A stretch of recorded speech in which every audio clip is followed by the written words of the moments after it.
sexuality in a long-term relationship. What can a couple do to have a healthy, thriving sexuality, sex life in a long-term relationship?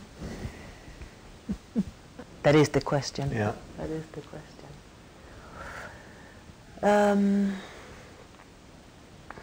I mean, the reason it's a problem is because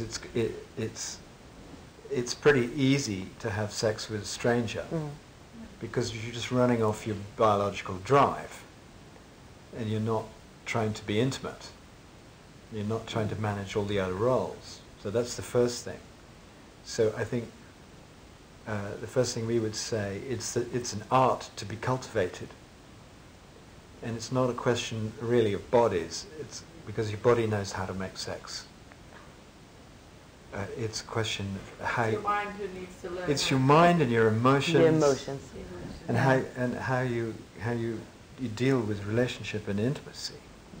And how we often say it's not sex itself that's the problem, it's the negotiation around sex. That's where so many couples go wrong with each other. So what do you mean when you say negotiations? Is it like, can we do it Thursday or Friday or? We might come back to that because it speaks to something that changes when you're in a long-term relationship, that the expectation that it would be the same as when you were younger and the same spontaneous kind of driving you crazy, like what Nick's saying about going on to biology, will not be there in the same way. And if people have the expectation that it will be like that, the sense of missing out or something being wrong could set in. And then you could fall for the things that probably most of us are getting these days. We are definitely getting a lot of, like the Viagra and keep a woman happy for 20 hours and stuff, as a way of dealing with sexuality in a long-term relationship, which is not going to deal with the underlying issues. When we talk about keeping sexual relationship in a long-term relationship, we're talking about keeping sexual intimacy going. Yeah. And so how to, like, what stops the sexual intimacy is really the issue to look at. What stops it from being there? And that's when we talk about the emotional and the mental issues that come up for it. And this is when one, or maybe both, lose the interest in sex? Well, or what happens when?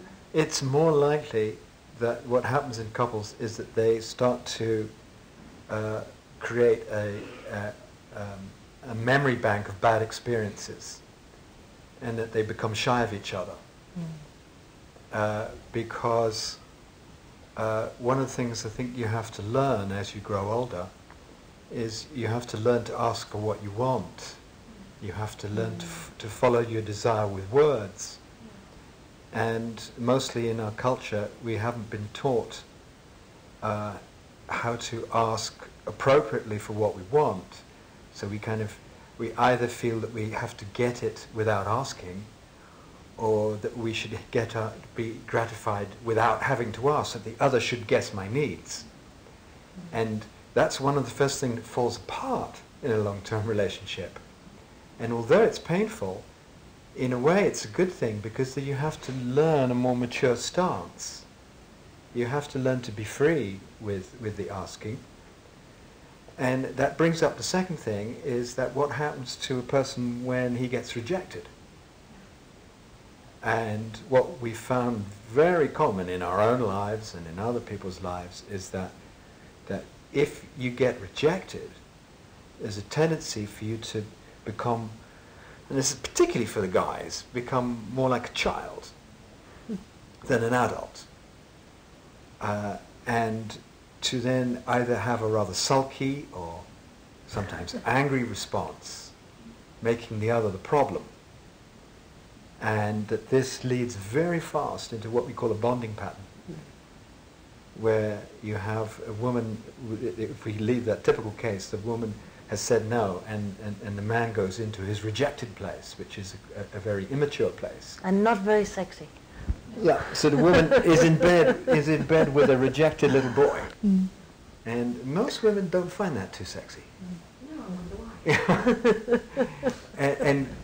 and then there's a way couples don't know how to go back from that. They just escalate and they build on it, And so in the end, the person who's rejected says, well, I won't bother asking next time because I'm liable to be rejected.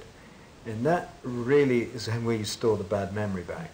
And it's because, like the bonding patterns we're talking about, they're driven by the power, vulnerability, play within a relationship. And when we talk about intimacy, and specifically around sexual intimacy, it's exactly the issues around power and vulnerability that comes into play.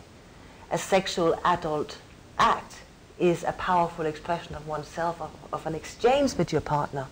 Yet it's an exchange that is demanding you to also be voluntarily vulnerable in order to have an exchange and not just doing one thing to the other. So we immediately, when you enter the issue of sexuality and sexual intimacy, you have that is why the bonding patterns often set in, because it becomes who's going to be vulnerable before, who's going to be the powerful one, who's going to be the vulnerable one.